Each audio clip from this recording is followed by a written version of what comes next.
हमारे चैनल को सब्सक्राइब करना ना भूलें। यहाँ हजारों कहानियां हैं आपके लिए। चलिए मैडम को लिफ्ट की ओर ले चलते हैं। वो लिफ्ट से ऊपर जाने लगे। जानवी को सचमुच बहुत थकावट हो गई थी। वो रेस्ट करना चाहती थी। लिफ्ट से वे तीनों टॉप फ्लोर पर पहुंचे। लिफ्ट से जैसे ही जानवी ने उस फ्लोर पर प्रवेश किया, ये फ्लोर सचमुच बहुत शानदार था। ग्राउंड फ्लोर से बहुत अलग और आधुनिक था। जानवी आसपास देखते हुए जा रही थी। इधर चलिए, आपका कमरा है, सविता ने कहा। उधर नीचे हॉल में सभी उठ चुके थे। सिर्फ रेखा और माला सोफे पर बैठी हुई थीं। क्या लगता है जेठ जी उसे चाहते हैं? रेखा ने कहा। अपनी मॉम को ऊपर ले जाओ। वो कैसे बोल रहा था, उस दिन तो मुझे शादी नहीं करनी, बहुत शोर मचा रहे थे। इसका कारण मैं जानती हूँ, माला ने कहा। क्या? रेखा ने उसकी ओर हैरानी से देखा। आज उनकी सुहाग रात है।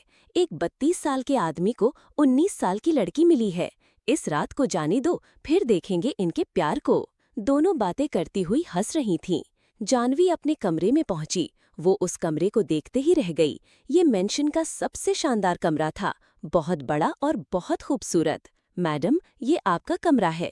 अगर आपको कुछ चाहिए होगा तो आप उस इंटरकॉम पर बता दीजिए। अभी आपको कुछ चाहिए हो तो मुझसे कह सकती हैं। जानवी उससे कहना नहीं चाहती थी, मगर उसने सुबह के सैंडविच के बाद कुछ भी नहीं खाया था। उसे बहुत भूख लग रही थी। मुझे भी, युग ने साथ में ही कहा। आपको स्नैक्स चाहिए या खाना ही भिजवा दूं? वो समय देखते हुए कहने लगी, क्योंकि अभी शाम के 6 बज रहे थे। मेरे लिए खाना ही भिजवा दे। वो वहां से चली गई और जानवी कमरा देखने लगी।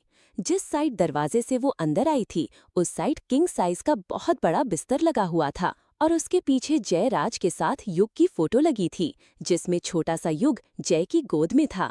वो उसे तस्वीर को देखते ही रह गई। जय उसमें बहुत हैंडसम लग रहा था। सामने की पूरी दीवार कांच की थी और साथ में बालकनी की ओर स्लाइडिंग डोर था। इस वक्त उस पर पर्दा लगा हुआ था। एक साइड पर ड्रेसिंग रूम बना हुआ था और ड्रेसिंग रूम के अंदर से ही बाथरूम की ओर दरवाजा जाता था। एक दीवार के साथ युग का कमरा था, एक दरवाजा जो युग के कमरे में खुलता था। सामने कांच की दीवार के साथ ही सोफा लगा हुआ था। वहां पर एक बड़ा सोफा और 2 छोटे सोफे थे, बीच में कांच का टेबल। जानवी और युग दोनों ही वहां बैठ गए थे। जानवी ने अपनी आंखें बंद करके पीछे सोफे की बैक से टेक लगा ली। मामा, आप ठीक हो? युग ने पूछा। मैं ठीक हूँ, उसने कहा। वो उसके साथ लग गया था। मैं बहुत थक गई हूँ, वो कहने लगी। मैं भी आज सुबह जल्दी उठा हूँ। वे दोनों छोटी छोटी बातें कर रहे थे। युग का साथ होना उसे बहुत अच्छा लगा, क्योंकि उसकी वजह से ना तो वो कोई फालतू की बात सोच पाई थी और उसे अकेलापन भी महसूस नहीं हुआ था। इतने में सविता घर के 2 नौकरों के साथ खाना लेकर वहीं आ गई। घर के नौकर चले गए, मगर सविता वहीं रुक गई थी। उसने ही उन दोनों को खाना खिलाया। उनका खाना खिलाने के बाद वो वहां से चली गई। जानवी ने अपना दुपट्टा और गहने, युग ने अपनी शेरवानी उतार कर रख दिए। उसका कुर्ता और पायजामा रह गया। वे दोनों ऐसे ही जाकर बिस्तर पर लेट गए। युग उससे सवाल कर रहा था, वो जवाब दे रही थी। जय, जो अपनी स्टडी में था, वो स्टडी में बैठा काम कर रहा था। उसने समय देखा, रात के 10 बज चुके थे। वो समय देखकर काम खत्म करके वहां से उठा गया। वो कुछ सोचता हुआ कमरे की ओर जाने लगा। जैसे ही वो दरवाजा खोलकर अंदर गया, वो कमरे का नजारा देखकर थोड़ा परेशान हो गया। कमरे की सारी लाइट चल रही थी। सामने जो एलईडी थी वो ऑन थी, जिस पर फुल वॉल्यूम के साथ गाने चल रहे थे। जानवी का दुपट्टा और युग की शेरवानी दोनों सोफे पर पड़े थे। वे दोनों गहरी नींद में सो रहे थे। जानवी के गहने साइड टेबल पर रखे थे। जय को ये इधर उधर होना बिल्कुल भी पसंद नहीं था। हर चीज उसकी सही जगह पर होती थी। पहले तो एक था, अब दूसरा हो गया। वो जय की जैकेट और जानवी का दुपट्टा सोफे से उठाता हुआ ड्रेसिंग रूम में चला गया। दोनों ने कपड़े चेंज नहीं किए हैं। वो मन में सोचता हुआ अपने कपड़े चेंज करने लगा। सीरियसली, इतने शोर में भी इस लड़की को नींद आ गई। वो ना चाहते हुए भी मुस्कुराया। बचपना इसका गया नहीं और मुझसे शादी कर दी। जय अपने कपड़े चेंज करके आ चुका था। उसने फिर उन दोनों की ओर देखा। दोनों के ऊपर ही ब्लैंकेट नहीं था। दोनों इकट्ठे हुए पड़े थे। ऐसी स्थिति में उन्हें ठंड लग रही होगी। जय ने ब्लैंकेट निकाला और दोनों के ऊपर दिया। वो लाइट साफ करता हुआ युग की साइड आ गया। जय का चेहरा युग की ओर था। उसने सोते हुए नाइट लैम्प की रोशनी में जानवी की ओर देखा। क्या मेरा शादी करने का डिसीजन सही है? पता नहीं कब उसका हाथ जानवी के चेहरे पर चला गया। उसने उसके गाल पर आए हुए बालों को साइड किया। उसके दिल में भी अजीब सा सुकून उतरा था। वो भी आंखें बंद करके सोने लगा। आज पहली बार उसे भी अपना कमरा भरा भरा लग रहा था। उसे ऐसा लग रहा था कि उसके कमरे का ही नहीं, उसकी जिंदगी का सूनापन भी दूर हो गया था। हमारे चैनल को सब्सक्राइब करना न भूलें। यहाँ हजारों कहानियां हैं आपके लिए। जय ने कपड़े बदलकर आ चुका था। उसने फिर उन दोनों की ओर देखा। दोनों के ऊपर कंबल नहीं था। दोनों एक साथ सोए पड़े थे। ठंड लगने की वजह से जय ने कंबल निकाला और दोनों के ऊपर डाल दिया। वो लाइट साफ करते हुए युग के पास आ गया।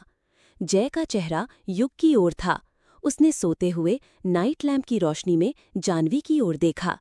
क्या मेरा शादी करने का फैसला सही है? पता नहीं कब उसका हाथ जानवी के चेहरे पर चला गया। उसने उसके गाल पर आए बालों को साइड किया। उसके दिल में भी एक अजीब सा सुकून उतरा था। वो भी आंखें बंद करके सोने लगा। आज पहली बार उसे अपना कमरा भरा भरा लग रहा था। उसे ऐसा लग रहा था कि उसके कमरे का ही नहीं, उसकी जिंदगी का सूनापन भी दूर हो गया था। ये उम्र मुझसे बहुत छोटी है। क्या हम एक दूसरे को सही से समझ पाएंगे? इससे पहले मुझे कोशिश करनी पड़ेगी इसे समझने की। युग इसमें अपनी माँ ढूंढ रहा है। क्या एक 19 साल की लड़की के लिए माँ बनना इतना आसान होगा? मानता हूँ इसके हालात ठीक नहीं रहे। इसे भी प्यार और केयर की जरूरत है। वो आंखें बंद करके जानवी के बारे में सोच रहा था। असल में जब जय ने जानवी को होटल में पहली बार देखा था और वो मॉडल के साथ जय को देखकर उसकी आंखों में जो जय ने देखा था, उसकी वो आंखें जय को अंदर तक बेचैन कर गई थीं। जय को सच में लगा कि जो वो कर रहा है वो जानवी के साथ धोखा है। होटल से निकलते हुए उसने जानवी के बारे में पता करवाया था। जो उसे जानवी के बारे में पता चला उसे काफी दुख हुआ। एक बिन माँ बाप की बच्ची, एक दादा की जिम्मेदारी, और वो डिप्रेशन की दवाएं खा रही है। ऐसा नहीं था कि जय को जानवी से पहले ही नजर में प्यार हो गया, लेकिन वो उसे अच्छी लगी थी। वो उसके साथ जिंदगी जीने के बारे में सोचने लगा था, मगर वो साथ ही उसकी और अपनी उम्र से भी डरता था। वैसे भी शादी का उसका पहला अनुभव अच्छा नहीं रहा था। जैसे जानवी को किसी की जरूरत थी, वैसे ही जय को भी किसी के साथ की जरूरत थी। सुबह जानवी की आंख खुली। उसने आराम से आंखें खोलते हुए ऊपर की तरफ देखा। मैं कहाँ हूँ? वो आसपास देखने लगी। उसकी नज़र सामने सोफे पर बैठे जयराज पर गई, जो आराम से नाश्ता कर रहा था। वो नहाकर तैयार हो चुका था। उसे देखते ही एकदम याद आया कि उसकी तो शादी हो गई थी। वो एकदम उठकर बैठ गई। उसके ब्लाउज की डोरियां ढीली हो गई थीं और उसका ब्लाउज कंधे से आगे आया हुआ था। उसने अपने ब्लाउज को ठीक करते हुए कंबल लिया और आसपास अपना दुपट्टा देखने लगी। जय की नज़र उसके गोरे कंधे पर गई, मगर वो अनदेखा करते हुए बोला, तुम्हारा दुपट्टा ड्रेसिंग रूम में है। वो अपना नाश्ता छोड़कर ड्रेसिंग रूम में गया और उसका दुपट्टा उठाकर उसके पास लाया। जानवी ने शर्मिंदा होकर अपनी नज़र नीची की और अपना दुपट्टा पकड़ने लगी। गुड मॉर्निंग, जय ने कहा। गुड मॉर्निंग, जानवी धीरे से बोली, क्योंकि वो अपनी शादी की पहली सुबह ही काफी अजीब स्थिति में थी और जय के सामने काफी शर्मिंदा महसूस कर रही थी। उसका बचपना पहले ही दिन बाहर आ गया था। उसे इस बात का काफी पछतावा था कि उसने कपड़े नहीं बदले थे। शीशे वाले पर्दे साइड थे और धूप अंदर आ रही थी। सीधी सी बात थी कि काफी समय हो चुका था। जानवी अपना दुपट्टा अपने ऊपर लेती हुई उठने लगी। सॉरी, मेरी आंख नहीं खुली, जानवी ने धीरे से जय से कहा। वो बाथरूम की ओर जाने लगी। युग चैन से सो रहा था। जानवी के उठने से वो थोड़ा हिला। जानवी बाथरूम से बाहर आ गई थी। उसके कपड़ों का सूटकेस वैसे ही पड़ा था। वो उसे खोलने लगी। आवाज सुनकर जय ड्रेसिंग रूम में गया। क्या चाहिए? उसने पूछा। मैं बदलने के लिए कपड़े देख रही हूँ। पहले तुम चाय पी लो, फिर नहाकर बदल लेना। वो उसके साथ ही ड्रेसिंग रूम से बाहर आ गई। वो सोफे पर बैठकर चाय पीने लगी। जय इंटरकॉम पर सविता को बुलाता है। बहुत देर हो गई, आपको मुझे उठा देना चाहिए था। आंटी मेरी वेट कर रही होंगी।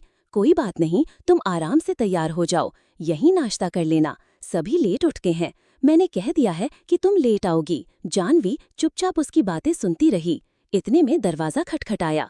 जय ने उठकर दरवाजा खोला। सविता आई थी। सविता, मैडम को कपड़े और जो सामान चाहिए वो दे दो, और साथ में इनके सामान बता दो, और जो भी इनके सूटकेस हैं उन्हें खोलकर कपड़े अलमारी में सेट कर दो। इन्हें और भी मदद चाहिए होगी वो भी कर देना। जय अपना नाश्ता कर चुका था। वो वहां से खड़ा हो गया।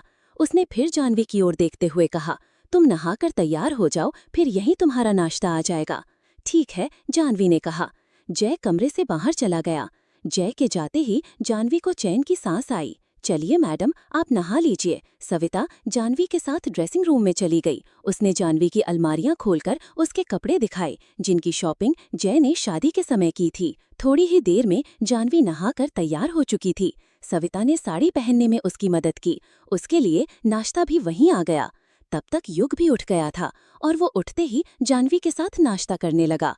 नाश्ता करने के बाद जानवी ने बालकनी का दरवाजा खोलकर बाहर देखा। टेरेस पर एक छोटे आकार का स्विमिंग पूल बना हुआ था और उसके साथ ही वहां बैठने के लिए एक सोफा सेट भी लगा हुआ था। ये बहुत खूबसूरत है, जानवी ने सविता से कहा।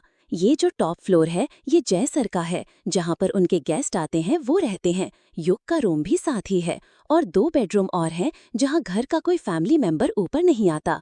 इस फ्लोर को मैं और मेरे पति दोनों देखते हैं। पूरे घर से बिल्कुल अलग है। इसे जय सर ने अपने हिसाब से बनवाया था। एक और टॉप फ्लोर है, वहाँ पर पार्टियां होती हैं। ग्राउंड फ्लोर पर बड़े सर और मैडम रहते हैं। सेकंड फ्लोर पर समर सर और ऋषभ सर रहते हैं। इस फ्लोर पर आपको छोटी सी किचन भी मिल जाएगी और बैठने के लिए छोटा सा लिविंग एरिया भी है। किचन में आप अगर खुद के लिए चाय वगैरह बनाना चाहो तो बना सकते हो और आपको जो भी चाहिए होगा मैं हूँ यहीं पर। आपकी सेवा के लिए जय सर ने मेरी ड्यूटी लगाई है। सविता ने एक एक करके उसे हर चीज के बारे में बता दिया था। हमारे चैनल को सब्सक्राइब करना न भूलें। यहाँ हजारों कहानियां हैं आपके लिए। ये जो टॉप फ्लोर है ये जय सर का है, जहाँ उनके मेहमान रहते थे। युग का कमरा भी यहीं था और 2 बेडरूम और थे। घर का कोई परिवार का सदस्य ऊपर नहीं आता था। इस फ्लोर को मैं और मेरे पति दोनों देखते थे। पूरे घर से बिल्कुल अलग था। इसे जय सर ने अपने हिसाब से बनवाया था। एक ऊपर टॉप फ्लोर और था जहां पार्टियां होती थीं। ग्राउंड फ्लोर पर बड़े सर और मैडम रहते थे। सेकंड फ्लोर पर समीर सर और शशांक सर रहते थे। इस फ्लोर पर आपको एक छोटी सी किचन भी मिल जाएगी और बैठने के लिए छोटा सा लिविंग एरिया भी है। किचन में आप अगर खुद के लिए चाय वगैरह बनाना चाहें तो बना सकते हैं और आपको जो भी चाहिए होगा मैं यहीं हूँ। आपकी सेवा के लिए जय सर ने मेरी ड्यूटी लगाई थी। सविता ने एक एक करके उसे हर चीज के बारे में बता दिया था। जानवी जय के कमरे के बाहर टेरेस पर खड़ी हुई चारों तरफ देख रही थी। वहां से मैंशन की बैक साइड दिखाई दे रही थी।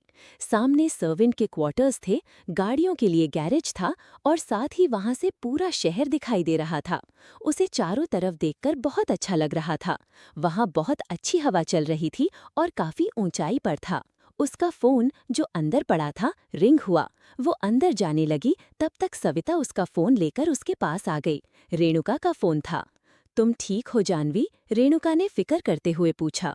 मैं बिल्कुल ठीक हूँ। जानवी की आवाज बहुत कंफर्टेबल थी। सचमुच मुझे तुम्हारी बहुत फिक्र हो रही थी। तुम अकेली हो क्या? जहाँ पर बात तो कर सकती हो। हाँ, मैं अभी कमरे के बाहर टेरेस पर खड़ी हूँ। तुम्हारा पहला दिन है तो तुम्हारे ससुराल वालों के साथ होगी? नहीं, अभी मुझे नीचे जाना है। मैंने अभी ब्रेकफास्ट किया है। वैसे तुम्हारी रात कैसी गुजरी? जय का स्वभाव कैसा लगा तुम्हें? तुम्हारे साथ उसका व्यवहार तो अच्छा है? प्रीति ने पूछा। मालूम नहीं, मैं और युग तो टीवी देखते हुए सो गए थे। पता नहीं किस वक्त आए और जब मेरी आंख खुली तो वो आराम से ब्रेकफास्ट कर रहे थे। वो ब्रेकफास्ट करके बाहर चले गए। मेरी हेल्प के लिए सविता को भेज दिया।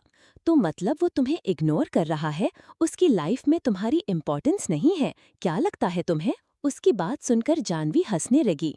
मैंने अभी कुछ भी नहीं सोचा। मैं अपने दिमाग पर बिल्कुल भी बोझ नहीं डालना चाहती। फिलहाल मेरी सुबह काफी अच्छी है और मैं इसे एंजॉय करना चाहती हूँ। मुझे लगता है मुझे नीचे जाना है, जानवी ने कहा। थोड़ी देर बात करने के बाद जानवी ने फोन काट दिया। युग जो उसके पास बाहर सोफे पर आकर बैठ गया था, उसकी नैनी भी आ गई थी। तभी दरवाजा उसके कमरे में खटखटाया। जया उसे कमरे में न देखकर बाहर टेरेस पर आई। गुड मॉर्निंग आंटी, कहते हुए जानवी जया के पैर छूने लगी। जय की तरह मॉम कहो मुझे, जया उसे गले से लगाते हुए बोली। तुम्हारे दादाजी आज तुम्हें पगफेरों के लिए लेने आने वाले हैं। शाम को जय तुम्हें ले आएगा, जया ने कहा। वो उसके साथ नीचे आई। घर के सभी पुरुष काम पर चले गए थे, सिर्फ औरतें ही थीं। आज तो तुम्हें पगफेरों के लिए जाना होगा, माला ने कहा।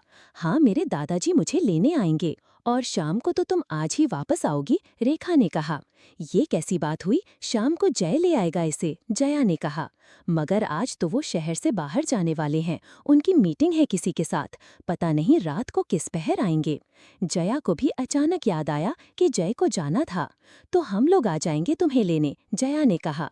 थोड़ी ही देर में उसके दादाजी आ गए और वो उसे लेकर चले गए। उसके घर पहुंचते ही उसकी चाची और दोनों बेटियां उसके पास आ गईं। कैसी लगी तुम्हारी ससुराल वाले तुम्हें, उसकी चाची ने पूछा। जी अच्छे हैं।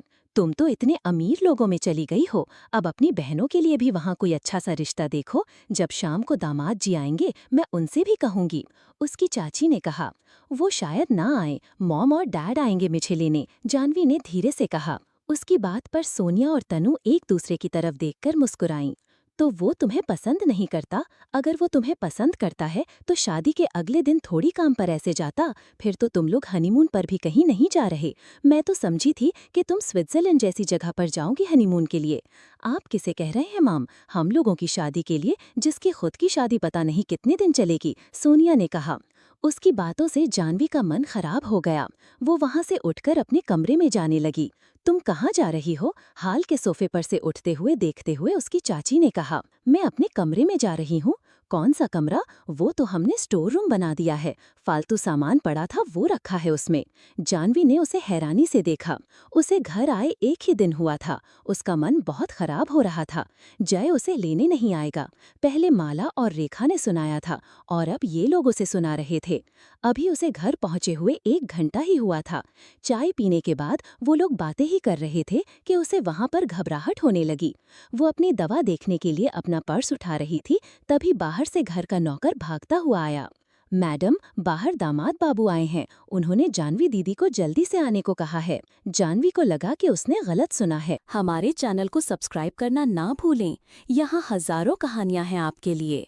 मैडम, बाहर दामाद बाबू आए हैं, उन्होंने जानवी दीदी को जल्दी आने को कहा है। जानवी को लगा उसने गलत सुना है। जानवी को सुनकर काफी हैरानी हुई। वो उठकर बाहर लॉन में देखने लगी। सामने ही लॉन में दादाजी के पास जय बैठा हुआ था और अपनी घड़ी देख रहा था। तभी उसकी नजर जानवी पर पड़ गई। उसने हॉल के दरवाजे पर खड़ी जानवी को देखा। वो अपनी जगह से खड़ा होता हुआ उसकी तरफ आने लगा। प्लीज जानवी, जल्दी करो, मेरी बहुत जरूरी मीटिंग है, मुझे शहर से बाहर जाना है, उसने कहा। दादाजी भी उसके पीछे ही आ गए थे। बेटा, जानवी अभी तो आई थी, 1 घंटा मुश्किल से हुआ है। दादाजी, हम फिर आ जाएंगे, मैं शाम को लेट हो जाऊंगा, तो मुझे लगा कि मैं इसे अभी ले जाता हूँ। दामाद जी, अब पहली बार आए हैं, गिफ्ट्स देने हैं, मुझे लगा मैं जाकर ले आऊंगी, शाम तक ये हमारे पास है, जानवी की चाची ने कहा। जब जानवी नेक्स्ट टाइम आएगी तब आप गिफ्ट्स दे दीजिए, अभी मुझे जाना है। मगर चाय पी जाते दादाजी ने उससे कहा, ठीक है जानवी, मैं भी दादाजी के साथ बाहर चाय पी रहा हूँ, प्लीज जल्दी से आ जाओ। जानवी, जो अपनी दवाई ढूंढ रही थी, वो इस बात को भूल गई। वो जल्दी से अपने कमरे में गई, उसने अपनी बुक्स ली और थोड़ा बहुत सामान, उसकी शादी से पहले का जो वो लेना चाहती थी, उसने सब एक बैग में डाल दिया। जब तक वो बाहर आई, जय चाय पी चुका था।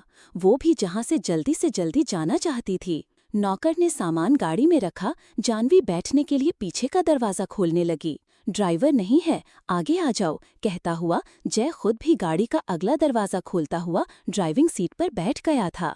थोड़ी ही देर में वे वहां से निकल गए थे। जानवी जाते हुए वहां से बाहर देख रही थी। हर बार जब कोई कहता है कि जय ऐसा नहीं करेगा, उसे ऐसा करना चाहिए था, वो हर बार आ जाता है और उसकी इज्जत बनी रहती है। चाहे कल की रस्में थीं और आज जैसे उसकी चाची और बहनें कह रही थीं, उसे काफी अच्छा लगा था। उसने गाड़ी चलाते हुए जय की तरफ एक नजर देखा, फिर अचानक से होटल वाली घटना याद आ गई। उसका मन कुसैला हो गया। थोड़ी देर पहले जो जानवी की खुशी थी, वो अचानक से उदास हो गई। जय चाहे गाड़ी चला रहा था, मगर उसका ध्यान जानवी के चेहरे पर था। जो थोड़ी देर पहले उसकी आंखों में खुशी थी, अब अचानक से उसकी आंखों में एक उदासी छा गई थी। उसे समझ नहीं आ रहा था। पहले उसे लगा था कि वो उसके साथ आने से खुश है। अगर वो खुश थी फिर ये उदासी क्यों? उसका मन चाहता था कि वो जानवी से पूछे, मगर उसने चुप रहना ही बेहतर समझा, क्योंकि अभी तक उनका रिश्ता ऐसा नहीं था कि जानवी उसे अपने मन की बात बता सके। मगर उसका ऐसा उदास चेहरा देखकर जय को बिल्कुल अच्छा नहीं लगा था। उसकी नीली आंखें जो पहले चमक रही थीं, वे अचानक ही बुझ गई थीं। तुम्हें घर छोड़ने के बाद मुझे ऑफिस जाना है, मुझे काम है, मैं रात को लेट हो जाऊंगा, जय ने उसकी तरफ देखते हुए कहा। जानवी ने उसकी तरफ देखा। जी ठीक है, उसने धीरे से कहा। आप युग को साथ ले आते, जानवी कहने लगी। मैं सीधा ऑफिस से आ रहा हूँ, वो घर पर है। मुझे उसके इतने फोन आ चुके हैं कि हम मामा को लेकर जल्दी आ जाओ। देखो जानवी, मैं तुम्हें बिल्कुल भी नहीं कहता कि तुम युग की सारी जिम्मेदारी उठाओ। प्लीज थोड़े दिन वो तुम्हारे साथ ज्यादा रहेगा। धीरे धीरे उसे लगेगा कि तुम यहीं हो तो फिर खुद में बिजी हो जाएगा। प्लीज तुम बुरा मत मानना, जैसे भी हो उसे थोड़े दिनों से तुम्हारा साथ चाहिए। कैसी बातें करते हैं, मुझे खुद उसकी कंपनी पसंद है, जानवी ने कहा। युग की बात करते हुए जानवी की आंखें भी चमक रही थीं। जय ने उसकी आंखों की तरफ देखा। उसे अच्छा लगा था कि युग के नाम पर जानवी का मुरझाया चेहरा खिल गया। उसका दिल तो जानवी और युग की नजदीकी से खुश था, मगर उसका दिमाग घबरा रहा था कि शायद जानवी को ये सब ज्यादा दिन अच्छा ना लगे, क्योंकि किसी बच्चे की जिम्मेदारी उठाना बहुत बड़ा काम था। जैसे ही वे मेंशन के अंदर हॉल में पहुंचे, रेखा और माला जो दोनों हॉल में ही बैठी हुई थीं, उन्हें देखकर हैरान हो गईं। तुम्हें गए कितना ही टाइम हुआ, रेखा ने उससे कहा। बिल्कुल जानवी, जेठ जी तो ले आए, माला भी कहने लगी। उम्र में तुम दोनों इससे बड़ी हो, मगर रिश्ते में तुम दोनों इससे छोटी हो, इस बात का ख्याल रखो। और मुझे नहीं लगता कि तुम दोनों को इसे तुम कहना चाहिए, और अपनी बड़ी जेठानी का नाम नहीं लिया जाता। मैं अपने दोनों भाइयों से काफी साल बड़ा हूँ, तो प्लीज इस बात का ख्याल रखो, जय ने रूडली कहा। मुझे बाहर जाना है, इसलिए मैं जानवी को ले आया। फिर वो जानवी की तरफ मुड़ा। ठीक है जान, मैं जा रहा हूँ, शाम को लेट आऊंगा। उसने जानवी की तरफ झुककर उसके गाल पर किस किया और बाहर निकल गया। उसकी इस हरकत से जानवी एकदम से स्टैच्यू हो गई। जय की इस हरकत की वजह से उसके दिल ने एक बीट मिस की थी। जेठानी जी, जेठ जी चले गए, अब आप क्या देख रही हैं? मैं आपके लिए चाय मंगवाती हूँ, माला कहने लगी। आप मेरा नाम ले सकते हैं, जानवी ने कहा। नहीं, जेठ जी गुस्सा होंगे अगर आपका नाम लिया तो। सही बात है, जय का गुस्सा बहुत बुरा है, जया जो कमरे से बाहर आ रही थी उसने कहा। तुम्हें लेने कब चला गया, उसने बताया ही नहीं मुझे। गिफ्ट्स भेजने थे तुम्हारे घर, जब अगली बार जाओगी तो ले जाना। मैंने जैसे फोन पर बात की थी और बताया था कि शाम को लेने जाना था, वह तो तुम्हें अभी ले आया। जया खुश थी, मगर रेखा और माला दोनों को बिल्कुल भी अच्छा नहीं लगा था। तभी सविता और उसका पति विनोद वहां आते हैं। विनोद के हाथ में जानवी का सामान था, वो उसे लेकर ऊपर चला गया। मैडम आप भी आ जाओ, सविता ने कहा। जानवी भी उसके साथ जाने लगी। हमारे चैनल को सब्सक्राइब करना न भूले, यहाँ हजारों कहानियां हैं आपके लिए। जय ने उसे लेने कब आना था, उसने मुझे बताया ही नहीं। गिफ्ट भेजने थे तुम्हारे घर, जब अगली बार जाओगी तो ले जाना। मैंने जैसे फोन पर बात की थी और बताया था कि शाम को उसे लेने जाना था, वो तो तुम्हें अभी ले आया। जया खुश थी, मगर रेखा और माला दोनों को बिल्कुल भी अच्छा नहीं लगा कि जय जानवी को इतनी इम्पोर्टेंस दे रहा था। तभी सविता और उसका पति विनोद वहां आते हैं। विनोद के हाथ में जानवी का सामान था, वो उसे लेकर ऊपर चला गया। मैडम आप भी आ जाओ, सविता ने कहा। जानवी उसके साथ जाने लगी। जय जाकर गाड़ी में बैठ गया। उसने जानवी को गुड बाय किस किया था। वो सभी के सामने ये दिखाना चाहता था कि उन दोनों का रिश्ता नॉर्मल है, क्योंकि विनोद और सविता उसे घर की हर बात बताते थे। इन दोनों से घर में क्या चल रहा था उसकी हर बात जय तक पहुंच जाती थी। उन दोनों के रिश्ते को लेकर उसकी दोनों छोटी भाई की पत्नियां बहुत गॉसिप कर रही थीं। इन पर रोक लगाना जरूरी था, खासतौर पर युग पे लिए। युग बहुत खुशमिजाज था और ऐसी जरा सी भी कोई बात उसे उदास कर सकती थी। जानवी को किस करने के बाद जय खुश था। उसके दिल में भी हलचल हुई थी। ऐसी फीलिंग उसे कभी नहीं आई थी। उसका अलीशा से भी रिश्ता रहा था, और आज भी चाहे वो नाइट स्टैंड ही सही, उसके कई लड़कियों के साथ रिश्ते थे, मगर ये फीलिंग बहुत अलग थी जो उसे खुशी दे रही थी। जानवी लिफ्ट की जगह सीढ़ियों का इस्तेमाल करते हुए ऊपर गई। वो जाते हुए मैंशन को देख रही थी। ग्राउंड फ्लोर सबसे बड़ी थी और उसमें तकरीबन 8 बेडरूम थे। इसके अलावा एक बहुत बड़ा ड्राइंग रूम, एक बड़ा हॉल और एक बड़ा किचन थे, और साथ ही राजन का ऑफिस भी। मिडिल फ्लोर पर भी तकरीबन 6 बेडरूम बने हुए थे। लिविंग एरिया के साथ साथ वहां पर एक ऑफिस भी बना हुआ था। पहले जय का रूम भी इसी फ्लोर पर था। शादी के बाद टॉप फ्लोर बनवाई थी, जो बिल्कुल मॉडर्न और अपडेटेड थी। तकरीबन ऊपर 4 बेडरूम थे, जिसमें से जय का रूम सबसे बड़ा था और उसके साथ ही युग का रूम था, जो काफी छोटा था। उसके कमरे का दरवाजा बाहर बालकनी की तरफ नहीं खोलता था, क्योंकि जय युग की हर तरह से सुरक्षा चाहता था। इसके अलावा एक ऑफिस और एक जिम बना हुआ था। एक छोटा लिविंग रूम था जो किचन के बिल्कुल सामने था। एक टेरेस एरिया जय के कमरे के बाहर था और लिविंग एरिया का दरवाजा भी बाहर टेरेस की दूसरी तरफ खुलता था। वहां पर खूब सारे फूल लगे हुए थे और एक झूला रखा हुआ था। मैंशन की टेरेस पर पार्टी करने का प्रबंध किया गया था। जानवी आसपास देखते हुए ऊपर जा रही थी। जैसे ही वो अपनी फ्लोर पर पहुंची, उसे ये सब मेरा है का एहसास हुआ, क्योंकि सविता ने उसे बता दिया था कि ये फ्लोर जय सर की है। आंटी, मेरे लिए 1 कप चाय बना दो, जानवी ने सविता से कहा। हाँ, दूध ज्यादा डालना। मुझे वो काली चाय नहीं पसंद। ठीक है मैडम, वो मुस्कुराकर कहती है। उसे कहीं युग नजर नहीं आया। युग कहाँ है? वो किचन में सविता के पीछे चली गई।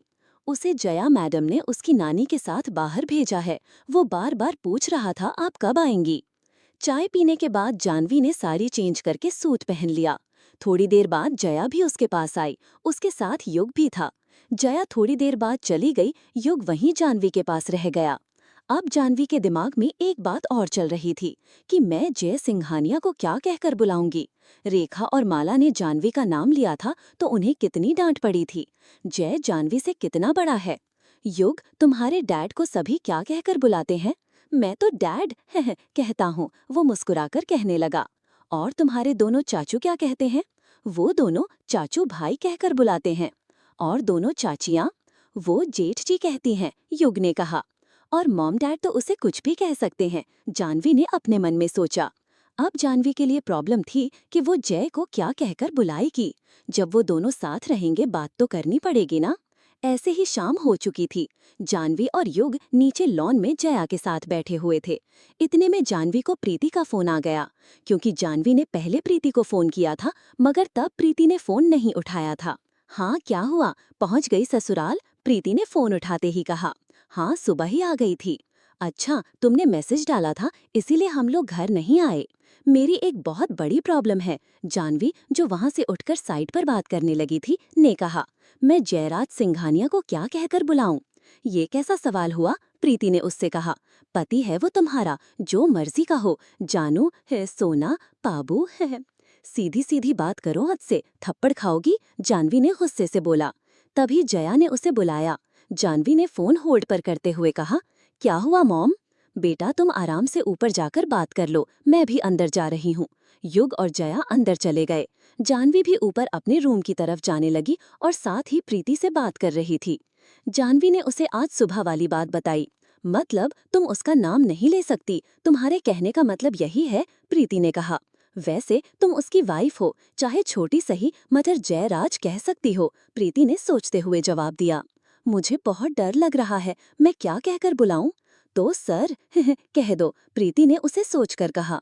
नहीं, वो क्या मेरे प्रोफेसर हैं जो मैं सर कहूंगी? जानवी, जो कमरे के बाहर टेरेस पर पूल के किनारे बैठी हुई थी, ने कहा। तो मिस्टर जयराज सिंघानिया कहो, पूरा नाम ले लेना। मिस्टर जयराज सिंघानिया नहीं, मैं सोचती हूँ मैं मिस्टर सिंघानिया कहकर बुलाऊंगी। एक तरीका और भी है, तुम जैसे मेरी माँ बुलाती है, सुनो जी, ऐसे बोलना, प्रीति ने मजाक किया। मुझे ऐसे बुलाना नहीं आता, जानवी ने साफ साफ कहा। जानवी इस बात से अनजान थी कि उसकी स्टूपिड सी बातें जय, जो कमरे में आ चुका था, जिसकी आज की मीटिंग कैंसिल हो चुकी थी, कुछ सुनाई दे रही थी और वो अकेला हंस रहा था। तो ठीक है, मैं मिस्टर सिंघानिया ही कहूंगी, कहकर जानवी ने फोन काट दिया। जय, जो अकेले ही हंस रहा था, वो जानवी के अंदर आने से पहले ही कमरे से बाहर आ गया। वो नहीं दिखाना चाहता था कि उसने जानवी की बातें सुनी हैं। वो हंसता हुआ वापस नीचे आ गया। तुम्हें लगता है मेरा फैसला गलत है? जय, जो अपनी शर्ट के बाजू फोल्ड करते हुए नीचे आ रहा था और साथ में हंस भी रहा था, उसे देखकर राजन ने जया से कहा, सही बात है, मेरा ये खड़ूस बेटा जो कभी नहीं हंसता था, देखो कैसे अकेला ही हंसते हुए आ रहा है। क्या बात है, हमें भी बता दो, अकेले अकेले हंस रहे हो? राजन ने जय से कहा। डैड, कोई ऐसी बात नहीं है, मुझे कॉफी चाहिए, उसने अपनी मॉम से कहा। भाई, कॉफी के लिए अपनी बीवी से कहो, मेरी बीवी से क्यों कह रहे हो? राजन कहने लगा। मानता हूँ मुझे आपकी वाइफ है, मगर मेरी मॉम भी है, भूलिए मत, जय ने जवाब दिया। वो तीनों हंसते हुए कॉफी पीने लगे। जय ने उन्हें नहीं बताया था कि उसे किस बात पर हंसी आ रही थी। बात करने के बाद जानवी भी नीचे आ गई। वो जय को वहां बैठे देखकर काफी हैरान थी, क्योंकि जय की तो आज मीटिंग थी, वो लेट आने वाला था। आओ बेटा आओ, राजन ने उसे देखकर कहा।